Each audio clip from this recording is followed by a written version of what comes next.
اللہ کے پیارے رسول صلی اللہ تعالیٰ علیہ وسلم نے جناب عثمان غنی رضی اللہ تعالیٰ عنہ کو اپنا سفیر مقرر کر کے مکہ شریف میں بھیجا، اور حضور نے فرمایا عثمان انہیں جا کے بتاؤ کہ ہم جنگ کرنے نہیں آئے، ہم تو اللہ کے گھر کا طواف کرنے آئے۔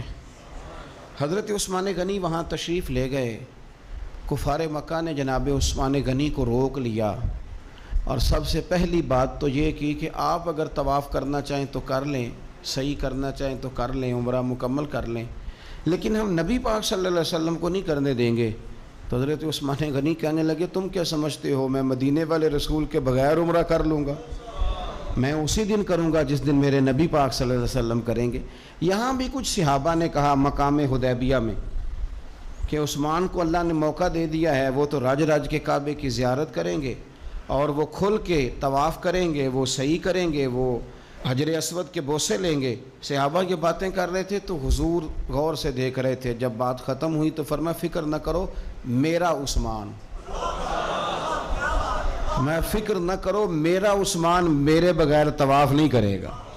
ہاں مجھے کیا غرض تھی نماز سے، مجھے کیا خبر تھی سجود کی، یہ تو تیرے نقش پا کی تلاش تھی جو جھکا رہا میں نماز میں۔ اور اقبال کہنے لگے اذاں تو ازل سے تیرے عشق کا ترانہ بنی، اور نماز تو اس کے نظارے کا ایک بہانہ بنی۔ وہاں سے خبر موصول ہو گئی کہ حضرت عثمان غنی کو شہید کر دیا گیا۔ اگرچہ نبی پاک صلی اللہ علیہ وسلم کے علم میں تھا کہ عثمان کو شہید نہیں کیا گیا، لیکن جب خبر آئی تو صحابہ میں جوش پیدا ہو گیا، ہم جہاد کریں گے، ہم ان سے لڑیں گے، بدلہ لیں گے۔ جو اچھا لیڈر ہوتا ہے وہ قوم کے جذبات ٹھنڈے نہیں کرتا بلکہ جذبات کو صحیح رستہ دکھاتا ہے۔ وہ جب صحابہ میں جوش پیدا ہوا نا کہ عثمان غنی کا بدلہ لینا ہے، تو نبی پاک صلی اللہ علیہ وسلم نے ایک درخت کے نیچے سب کو بلایا، فرمایا میرے ہاتھ پہ بیعت کرو کہ تم جہاد کرو گے اور جہاد میں ثابت قدم رہو گے، میرے ہاتھ پہ بیعت کرو۔ اب سب لوگ آئے کہ ہم جہاد کریں گے، ثابت قدم رہیں گے، عثمان کا بدلہ بھی لیں گے۔ وہ بیعت تھی کہ کیا نرالا رنگ تھا، اور حضور کو پتہ تھا، وہ بھلا کس دلیل سے پتہ تھا؟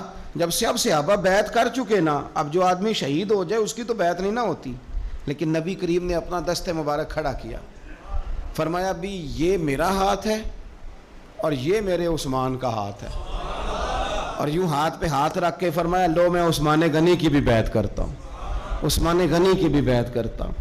اب وہ صحابہ کے اندر جذبہ، وہ شوق، وہ حضرت عثمان کے لیے پیار، وہ جہاد کے لیے تڑپ اللہ تعالیٰ نے بیان کیا۔ کیا انداز ہے، فرمایا لقد رضی اللہ عن المؤمنین اذ یبایعونک تحت الشجرہ، محبوب بے شک اللہ ان مومنوں سے راضی ہو گیا ہے جو درخت کے نیچے بیٹھ کر آپ کی بیعت کر رہے تھے۔ اللہ ان اہل ایمان سے راضی ہے۔ میرے نبی پاک علیہ السلام نے فرمایا جن جن نے وہاں بیٹھ کر میرے ہاتھ پہ بیعت کی تھی، اس آیت کے بعد اللہ نے وعدہ کر لیا ان میں سے کوئی بھی دوزخ میں نہیں جائے گا، سارے جنتی ہو گئے۔ سن لو بات، اس کو اچھی طرح سمجھ لو، اچھی طرح۔ یہ قرآن مجید ہے، یہ خاص نقطہ ہے، اس کو اپنے دل میں جگہ دینا۔ انہوں نے جہاد کیا نہیں، جہاد پر بیعت کی، وہ لڑنے گئے نہیں، لڑنے کا پختہ ارادہ کیا، ابھی کفر کے مقابلے میں کھڑے نہیں ہوئے تو اللہ تعالیٰ نے جنتی قرار دے دیا۔ میں کہا کرتا ہوں کہ چلو جہاد جب آئے گا تب تو دیکھی جائے گی، ارادے تو کرو نا۔ رب تو ارادوں پر ہی جنت کے وعدے فرما دیتا ہے، ارادوں پر ہی۔ ہماری نیتیں ہی نہیں بنتی، ہمارا پروگرام ہی نہیں بنتا، ہمارا کوئی ایسا ذہن ہی نہیں بنتا۔ تو حضرت عثمان غنی کا یہ مرتبہ ہے کہ ان کے تعلق سے اگر میٹنگ بھی بیٹھے، بیعت بھی ہو، تو اللہ تو ان بندوں سے بھی راضی ہو جاتا ہے جو ان کے لیے اکٹھے ہوتے۔ حضرت عثمان غنی میرے نبی پاک علیہ السلام کے صحابہ میں جید ترین آدمی، اور یہ حضور کے داماد ہیں۔ نبی پاک کی 4 بیٹیاں ہیں، اور یہ بات قرآن پاک سے ثابت ہے، کل ازواجک و بنات، اے محبوب اپنی بیویوں سے بھی کہہ دو اور بیٹیوں سے بھی کہہ دو۔ اللہ نے قرآن میں بیٹی نہیں کہا، بنات کہا۔ سورہ احزاب دیکھ لیجئے گا، اپنی بیویوں سے کہہ دو اور اپنی، تو بیٹیاں جو ہوتی ہیں وہ ایک ہوتی ہے۔ لوگ عمروں کا حساب لگاتے پھرتے ہیں، عمروں کا، اتنی عمر میں شادی ہو تو ہے، او خدا کے بندے تو کس چکر میں پڑ گیا ہے؟ جب رسول کریم صلی اللہ تعالیٰ علیہ وسلم کو رب کہہ رہے اپنی بیٹیوں سے کہہ دو. حضور کی 4 بیٹیاں, حضرت زینب حضور کی بڑی صاحبزادی ہیں, ان کی بڑی بیٹی حضرت امامہ بنت زینب صحیح بخاری میں موجود ہے. نبی پاک اپنی نواسی سے بڑا پیار کرتے تھے. حضور نکلنے لگتے نماز کے لیے تو بچی ضد کرتی, نانا میں نے نہیں جانے دینا. بڑا سیانہ بندہ بھی ہو تو چھوٹے بچوں سے ڈرتا ہے, چھپ کے باہر نکلنا پڑتا ہے, بچے نہیں نکلنے دیتے. حالانکہ بندہ کسی سے نہیں ڈر رہا, سمجھدار ہے, پر وہ کہتا ہے اسے ذرا سائیڈ پہ کر. پیار ہوتا ہے نا جی, دل نہیں. حضرت زینب کہتی ہیں کہ میری بیٹی ضد کرنے لگی, حضور نماز کے لیے جا رہے تھے, نانا کے ساتھ جانا ہے. میں نے بچی کو زبردستی پکڑا, میں نے کہا بیٹھ جاؤ, حضور آپ جائیں. بچی رونے لگی تو حضور واپس آ گئے. تو کہتا ہے حضور کہ ہمیں باقی نواسیاں نہیں ملتے, بخاری میں پڑھ ہیں باقی کے بھی. نبی پاک واپس آ گئے اور فرمایا نہ زینب رلا دے مجھے, میں ساتھ ہی لے جاتا ہوں. ابا جانا آپ نماز پڑھیں گے, بچی سنبھالیں گے. فرمایا دونوں کام ہی کر لوں گا. حضور لے آئے جناب امامہ کو, اللہ اکبر کہہ کے نیت باندھی تو یہاں نواسی کو اٹھایا ہوا ہے. گویا نماز بھی ہو رہی ہے اور نواسی کی دل جوئی بھی ہو رہی ہے. امامہ بنت زینب کو حضور نے اٹھایا ہوا ہے. اللہ کے رسول رکوع میں گئے تو بچی کو کھڑا کر, شہزادی حضور کی زلفوں سے کھیلتی رہی. سجدے میں گئے تو زلفوں سے کھیلتی رہی. حضور پھر اٹھے تو بچی کو پھر اٹھا لیا. تو میرے رسول پاک کی 4 بیٹیاں. میں نے قصداً آج کچھ ایسی روایات آپ کے سامنے رکھنی ہے جس میں صرف حضرت عثمان غنی کی شان نہ ہو, جناب رقیہ کا بھی ذکر ہو. حضور نے حضرت رقیہ رسول پاک صلی اللہ علیہ وسلم کی دوسری صاحبزادی, سب سے بڑی جناب زینب ہے, دوسری رقیہ ہے, ان کا نکاح حضرت عثمان غنی کے ساتھ فرمایا. اور حضرت عبداللہ بن حزم فرمایا کرتے تھے سارے صحابہ ہی سونے تھے, پر صحابہ میں جو سب سے سونے تھے وہ حضرت عثمان غنی تھے. اونچا لمبا قد تھا, گھنی داڑھی تھی, حسن تھا, جمال تھا, اور شرمیلے تھے. حضرت عثمان غنی حیا والے تھے. حضرت اسامہ بن زید رضی اللہ تعالیٰ عنہ فرمانے لگے, یہ طبرانی کی حدیث ہے, حضرت اسامہ بن زید کہتے ہیں گھر میں نا سالن پکا نبی پاک صلی اللہ علیہ وسلم, حضور نے سالن کھایا تو بڑا مزیدار لگا. یہ بھی دل کا انوکھا سودا ہے کہ جب کچھ چیز اچھی لگے تو پھر اپنے یاد آتے. آپ یقین کریں, پھر بندہ کہتا ہے تھوڑی پیک بھی کرا لوں بچوں کے لیے, اپنے یاد آتے ہیں. حضرت اسامہ بن زید کہتے ہیں سالن بڑا عمدہ تھا, گوشت پکا تھا, حضور نے تھوڑا سا برتن میں ڈالا, فرمایا جا میری بیٹی رقیہ کو دے آ. جناب اسامہ بن زید رضی اللہ تعالیٰ عنہ فرماتے ہیں کہ تو میں چھوٹا تھا, دوسرا بھی پردے کی آیتیں بھی نازل نہیں ہوئی تھیں, ایک دوسرے کے گھروں میں بلا روک ٹوک لوگ آیا جایا کرتے تھے. آپ فرماتے ہیں وہ سالن کا برتن لے کے جب میں پہنچا نا حضرت عثمان غنی کے گھر, دونوں میاں بیوی ایک چارپائی پہ بیٹھے تھے. فرماتے ہیں میں نے بھی دنیا دیکھی پر اتنا سونا جوڑا میں نے بھی کبھی نہیں دیکھا. آپ فرماتے ہیں کبھی میں سیدہ رقیہ کی جانب دیکھتا, کبھی حضرت عثمان غنی, اور مجھے بھول ہی گیا میں کس کام آیا ہوں, مجھے بھول گیا, میں محو ہو گیا. کہتے ہیں کہ وہ حضور کے داماد اور شہزادی کو دیکھ کے میری نظریں ہٹتی ہی نہیں. کہتا جب میں دیر تک دیکھتا رہا تو عثمان غنی مسکرائے, فرمانے لگے اسامہ کدھر آئے تھے یار؟ تو جیسے بندے کی آنکھ کھل جاتی ہے.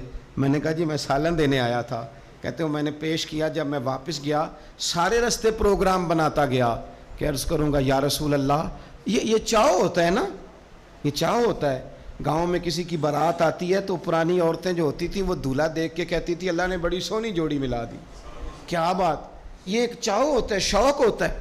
حضرت سیدنا اسامہ بن زید فرماتے ہیں میں سارے رستے پروگرام بناتا گیا کہ عرض کروں گا حضور کمال ہے, کیا اللہ نے آپ کی شہزادی کو اور آپ کے داماد کو نوازا ہے, کمال ہے. کہتے ہیں میں پروگرام بناتے جا رہا تھا, لیکن جیسے ہی میں پہنچا حضور کے حجرے میں قدم رکھا, مجھے بتانا ہی نہیں پڑا, حضور مسکرا کے فرمانے لگے اسامہ میری بیٹی اور میرے داماد کو دیکھا؟ یا رسول اللہ دیکھا. فرمایا اتنے سونے لوگ پہلے بھی کبھی دیکھے؟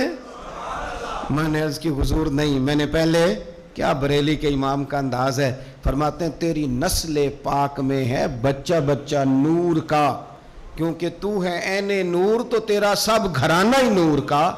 حضرت عثمان غنی رضی اللہ تعالیٰ عنہ اور جناب رقیہ خوبصورت ترین. اچھا مکہ شریف میں بڑے ظلم کیے لوگوں نے, مسلمانوں پہ مسلمان مجبور ہو گئے ہجرت کرنے کے لیے. ایک ہجرت مدینہ شریف سے پہلے ہوئی تھی, اس کو ہجرت حبشہ کہا جاتا ہے. اس ہجرت حبشہ میں نبی پاک کی شہزادی جناب رقیہ بھی شامل تھی اور حضرت عثمان غنی بھی شامل تھے. حضرت رقیہ نے اجازت مانگی, یا رسول اللہ سب لوگ حبشہ جا رہے ہیں تو میں اور عثمان بھی چلے جائیں.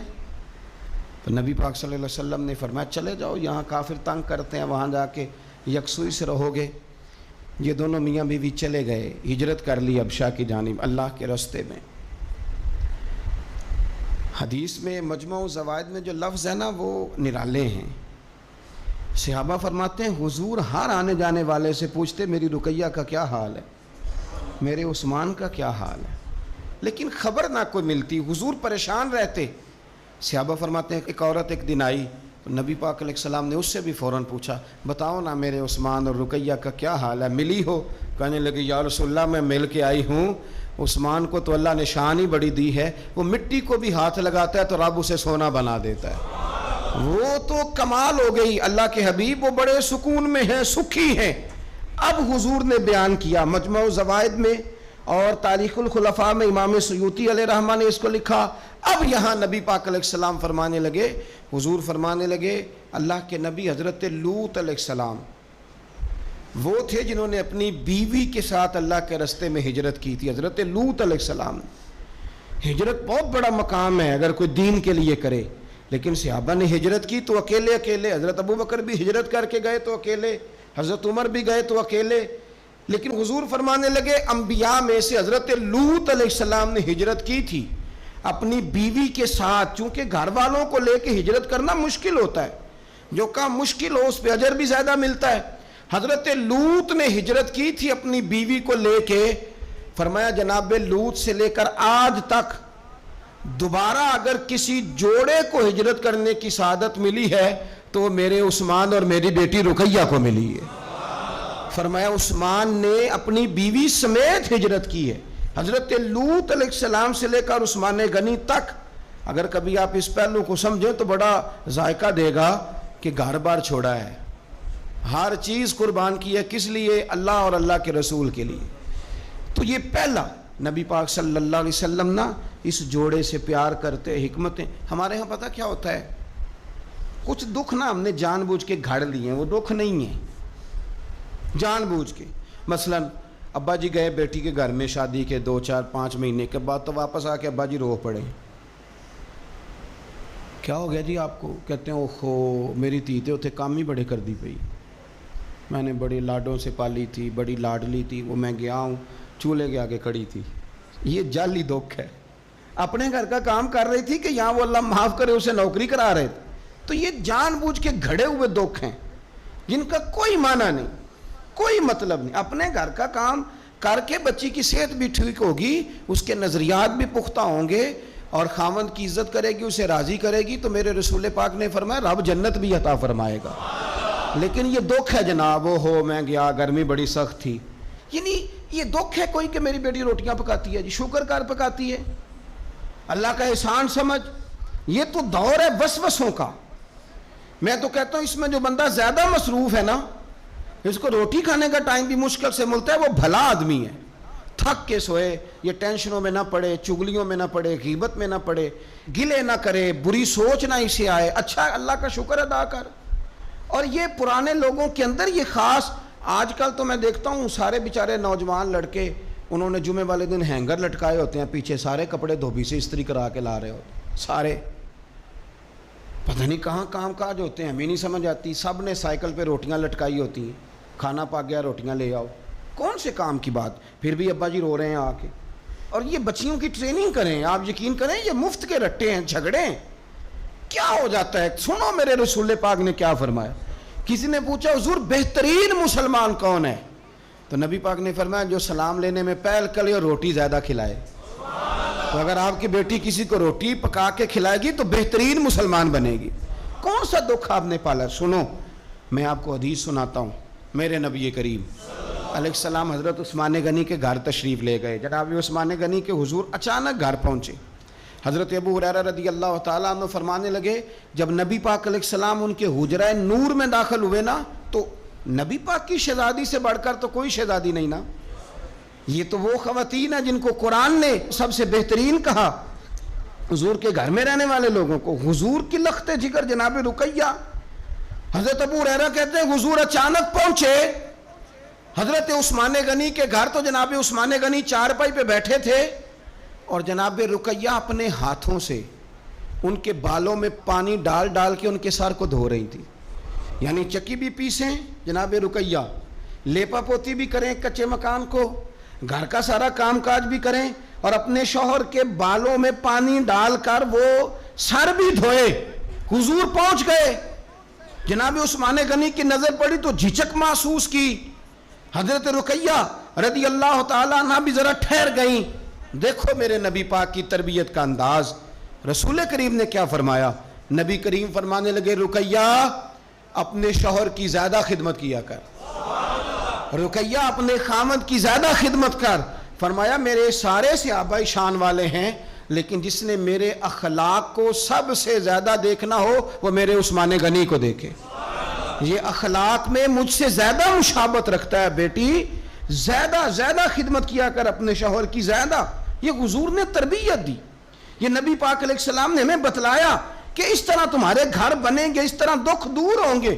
لیکن جب ابا ہی گھر آ کے روئے گا اور اماں ہی بد دعا کرے گی کہ دیکھو میری بیٹی کو کیا حال کر دیا روٹیاں پکوا تو کیسے گھر چلے گا؟ سمجھیں آپ ان چیزوں. حضور سید عالم صلی اللہ تعالیٰ علیہ وسلم نے فرمایا اور خدمت کر. ایک دن پھر حضور گئے گھر میں, تو جا کر کے پوچھا کہ عثمان غنی کہاں ہیں؟ تو جناب رقیہ, اب چونکہ حضور نے کہا تھا زیادہ خدمت کر, تو اس دن تو صرف بال دھوئے تھے نا, آج ایک بات بڑھ کے بیان کی. عرض کی یا رسول اللہ میں نے ان کے بالوں میں کنگھی کر کے انہیں باہر بھیجا ہے.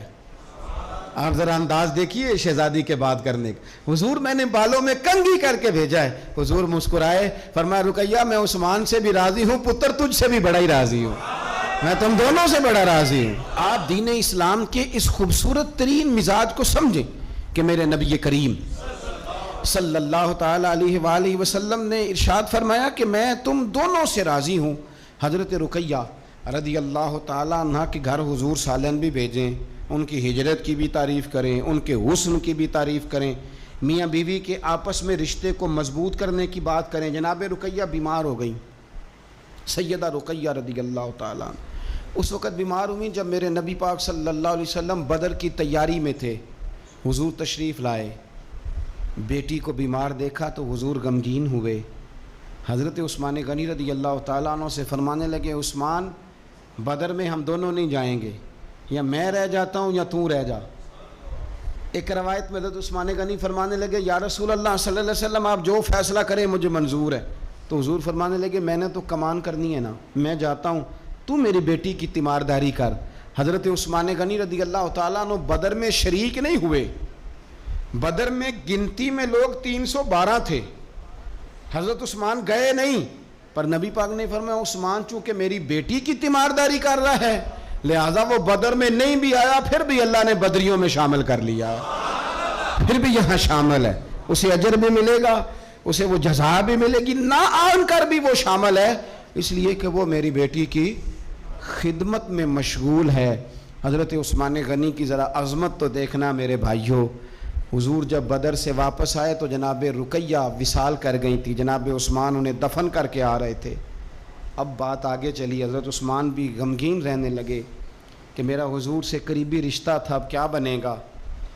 یہ دنیا میں واحد انسان ہے حضرت عثمان غنی کہ کسی ایک شخص کو کسی نبی کی 2 بیٹیوں سے نکاح کرنے کا موقع ملا. حضور نے اپنی چھوٹی شہزادی حضرت ام کلثوم رضی اللہ تعالی عنہ کا نکاح بھی ان کے ساتھ کر دیا. میرے سامنے مجمع الزوائد پڑھی ہے. کچھ لوگوں نے پوچھا یا رسول اللہ آپ نے دوسری بیٹی کا بھی نکاح کر دیا؟ تو میرے رسول کریم نے فرمایا, نبی پاک فرمانے لگے میں نے خود سے نہیں کیا, میں نے اللہ کی وحی کے ساتھ, اللہ کے حکم کے ساتھ ام کلثوم کا نکاح عثمان غنی کے ساتھ کیا ہے. اور فرمایا یہ تو میری دوسری بیٹی ہے نا, میری 40 بھی ہوتی, ایک کے بعد دوسری وصال کرتی رہتی, میں ساری عثمان غنی کے نکاح میں دے دوں. 2 بیٹیوں کا نکاح حضور نے کیا. اب بولے بریلی کے امام اور فرمانے لگے نور کی سرکار سے پایا دوشالہ نور کا، نور کی سرکار سے پایا دوشالہ نور کا، ہو مبارک تجھ کو ذوالنورین جوڑا نور کا۔ حضرت عثمان غنی سے نا حضور بڑا پیار کرتے تھے، آپ ناراض نہ ہونا، میں آپ کو ایک گزارش کرنے لگا ہوں، یہ میری بات یاد رکھنا، کوشش کرنا آپ کا مزاج کبھی کسی بندے کے لیے بوجھ نہ بنے، آپ کی طبیعت کبھی کسی پر بوجھ نہ بنے، کوشش کریں کہ رویہ اس طرح کا ہو کہ آپ کسی سے ملیں تو اسے سکون ملے، اسے توانائی ملے۔ بعض لوگ ایسے ہوتے ہیں کہ جن سے ملنے کو دل کرتا ہے، مثل تعویذ ہوتے ہیں کچھ لوگ، وہ جب بھی ملتے ہیں شفا ہوتی ہے۔ کچھ لوگ ایسے ہوتے ہیں کہ جن سے ملنے کو نا بندے کا دل کرتا ہے کہ کبھی یہ آ جائے نا 2 گھڑیاں، اور وہ جانے لگے تو بندہ اسے کہتا ہے اتنی بھی جلدی کیا ہے، ذرا ٹھہر جائیے، ہیں جی۔ تو کبھی بوجھ نہ بنے، بعض لوگ ایسے ہوتے ہیں جو دقت کرتے ہیں، بوجھ بنتے ہیں، اور بعض ایسے ہوتے ہیں جن سے ملنے کو دل کرتا ہے۔ کیا خوبصورت حدیث ہے، حدیث کی راوی سیدہ عائشہ صدیقہ ہیں۔ بڑی چیزیں میں نے پڑھی حضرت عثمان کے بارے میں، بڑی کتابیں دیکھی، لیکن یہ بات پڑھ کے نا تو کلیجہ بڑا ٹھنڈا ہو گیا۔ پیار بہت سارے لوگوں سے ہوتا ہے یار، یہ تو نہیں ہے نا کہ پیار نہیں۔ نبی پاک کا جو حضرت ابوبکر صدیق سے پیار ہے، اس کا دنیا میں کوئی انکار کر سکتا ہے؟ حضرت عمر کو جو حضور چاہتے ہیں کوئی انکار کر سکتا ہے؟ اور مولا کائنات شیر خدا جن کو حضور نے فرمایا کہ جدھر علی ہوتا ہے حق بھی خود بخود ادھر ہو جاتا ہے، حق مڑ جاتا ہے جدھر علی مڑتا ہے، اتنا بڑا، اور فرمایا من کنت مولا فعلی مولا، جس کا میں مولا علی بھی اس کے، تو یہ کوئی حد ہی نہیں ہے۔ حضرت مولا علی سے حضور کے پیار کی کوئی حد ہی نہیں ہے۔ یہ دنیا میں واحد بندہ ہے، ساری دنیا حضور کو مناتی تھی، علی روٹھ جاتے تھے تو مصطفیٰ منانے جاتے تھے، یہ سب سے پیار ہی نرالا ہے۔ لیکن حضرت عائشہ صدیقہ کہتی ہیں ایک دن نا حضور گھر میں تھے، ذرا سننا بات، اور یار یہ بھی ایک رنگ ہے زندگی کا، اور مطلب آپ کیا سمجھتے ہیں کہ وہ جو لیڈر ہے اس کے سینے میں دل کوئی نہیں، وہ جو سیٹھ ہے اس کے سینے میں، آپ کا کیا خیال ہے کہ جو مفتی ہو گیا تو اس کے سینے میں دل نہیں رہا، جو پیر ہو گیا تو کیا اس کے سینے میں پتھر بن گیا، دل نہیں دھڑکتا؟ درد اگرچہ جان گزل ہے، کیا کروں، دل ہے۔ غم عشق اگر نہ ہوتا تو غم روزگار ہوتا، یہ ہوتا ہے، دل میں درد بھی ہوتا ہے، کسی کو ملنے کو بھی دل چاہتا ہے، انسان سفر بھی کرتا ہے، کبھی وہ کہتا ہے کہ اور کوئی نہ ہو، میں ہوں، میرا محبوب ہو، دل جو ہوا کیا کیا جائے۔ تو ایک دن حضور گھر میں بیٹھے بیٹھے نا، میں یہ تو نہیں کہتا کہ سرکار بور ہو رہے تھے، میں یہ جملہ تو نہیں بولتا، شایان شان نہیں سرکار کے، لیکن نبی کریم صلی اللہ علیہ وسلم بیٹھے بیٹھے نا چپ کر گئے، اور دیر کے بعد حضور نے فرمایا، عائشہ تھی سیدہ عائشہ صدیقہ، سیدہ حفصہ تھی، حضور نے فرمایا عائشہ کسی صحابی کو بلاؤ مجھ سے باتیں کرے، یعنی یہ پہلو نرالا ہے، کسی کو بلاؤ ذرا مجھ سے باتیں کرے۔ تو جناب عائشہ کہتی ہیں میں نے آؤ دیکھا نہ تاؤ دیکھا، بیٹیاں تو بات ہی باپ کی کرتی ہیں، اور نمبر دوسرا لگ جائے تو پھر بھائیوں کی، چلو تیسرے نمبر پہ میاں صاحب کی بھی باری آئی جاتی ہے، لیکن پہلے یہ 2 نمبر یہ ہوتا ہی ایسے۔ تو حضور نے فرمایا کسی کو بلاؤ ذرا مجھ سے باتیں کرے، تو حضرت عائشہ صدیقہ عرض کرنے لگی حضور بلاؤں اپنے ابا جان کو، جناب صدیق اکبر کو بلاؤں؟ حضور مسکرائے اور مسکرا کے فرمایا نہیں تو رہنے دے، پیار بڑا ہے اس میں کوئی شک والی نہیں، تو رہنے دے۔ تو حضرت حفصہ کہتی ہیں جب حضرت عائشہ پیچھے ہٹی تو میں نے فوراً آگے بڑھ کے نا تو عرض کی حضور میں اپنے ابا جی جناب عمر کو بلاؤں؟ تو حضور پھر مسکرائے، فرمایا ٹھیک ہے عمر بھی، پر تو مہربانی کر رہنے دے، قربان جاؤں حضرت عثمان آپ کی شان پر، کیا نصیبہ ہے۔ کہتی ہیں پھر ہم نے عرض کی حضور آپ ہی بتا دیں کس کو بلائیں؟ تو کہتی ہے ہم نے حضور کے چہرے پر عجیب سی سنجیدگی دیکھی، حضور فرمانے لگے کوئی میرے عثمان کو بلاؤ، کوئی میرے عثمان کو بلاؤ، میں اس سے باتیں کرنا چاہتا ہوں۔ کہتی ہیں پیغام چلا گیا، عثمان آ گئے، پردہ گر گیا، بیبیاں اندر چلی گئیں، حضور نے پہلو میں بٹھا لیا، میرے نبی نے ماتھا بھی چوما، حضور نے پیار بھی کیا، اور فرمایا عثمان اس دن ثابت قدم رہنا جس دن لوگ تمہیں شہید کریں گے، عثمان اس دن ثابت قدم رہنا جس دن فتنے اٹھیں گے، اس دن ثابت قدم رہنا جب لوگ تیری قمیض اتارنا چاہیں گے جو اللہ نے تجھے پہنائی ہوگی، فرمایا اس دن ثابت قدم رہنا۔ حضرت سیدنا عثمان غنی نے آنکھ اٹھائی، ہلکے سے آنسو چمکے، عرض کی حضور آپ دعا کر دینا اللہ عثمان کی مدد فرما دے گا. دعا حضرت عثمان غنی کو تو حضور بلا کے نا یار اس کیفیت کو سمجھو, اتنا میٹھا بندہ. حضرت عثمان غنی بالکل نرم مزاج آدمی تھے, ٹھنڈی طبیعت کے تھے. لیکن حضرت عائشہ کہتی ہیں حضور لیٹے ہوئے تھے تو ذرا پنڈلی سے نا تامت مبارک کٹی ہوئی تھی. یہ بخاری مسلم ہے. حضرت ابو بکر آئے تو حضور لیٹے رہے, بات چیت ہوتی رہی. جناب عمر آئے, لیٹے رہے, بات ہوتی رہی. کسی نے کہا حضور عثمان آ گئے. حضور اٹھے, تامت سیدھی کی, اٹھ کے, حالانکہ بندہ نرم مزاج ہے سب سے. رسول کریم نے تامت مبارک کو سیدھا کیا, لوگ بیٹھے رہے, باتیں ہوئی, چلے گئے. سیدہ عائشہ صدیقہ کہتی ہیں میں نے کہا یا رسول اللہ میرے ابا جی بھی آئے, آپ لیٹے رہے, عمر بھی آئے, آپ عثمان کے آنے پر تو ہم نے بڑا اہتمام کیا. تو حضور فرمانے لگے عائشہ اس سے حیا نہ کرو جس کی فرشتے بھی حیا کرتے ہیں. اللہ کرے آپ کو سمجھ آئے. میں بات ختم کرنے لگا ہوں, یہ حدیث پڑھنی ضروری ہو گئی تھی. اور اس کی حیا نہ کرو جس کی فرشتے حیا کریں, جس کی مصطفیٰ حیا کریں. وہ کتنا نالائق امتی ہے جو اس عثمان کی حیا نہ کرے. وہ کتنا نالائق ہے جو پھر اس عثمان غنی کی حیا نہ کرے. ہمیں ہر موقع پر سیدنا عثمان غنی کی حیا کرنی. حضرت عثمان غنی کی زندگی کے 3 پہلو بڑے نمایاں ہیں, 3 پہلو بڑے. ایک تو حضرت عثمان غنی رضی اللہ تعالیٰ عنہ بہت زیادہ سخاوت کرنے والے تھے. میں نے جو لفظ کہے سوچ سمجھ کے کہے, یعنی زیادہ نہیں, بہت زیادہ سخاوت, بہت زیادہ سخاوت. اور دوسرا بہت زیادہ شرم و حیا والے تھے. فرماتے تھے باتھ روم کے اندر بھی کپڑے اتار کے غسل نہیں کرتا. شرم و حیا والے تھے. اور تیسرا اللہ سے بہت زیادہ ڈرنے والے. یہ 3 خوبیاں جس مسلمان کے اندر پیدا ہو جاتی ہیں وہ ایک خوبصورت مسلمان بن جاتا ہے. اللہ ہمیں ان کے رستوں کا مسافر بنائے.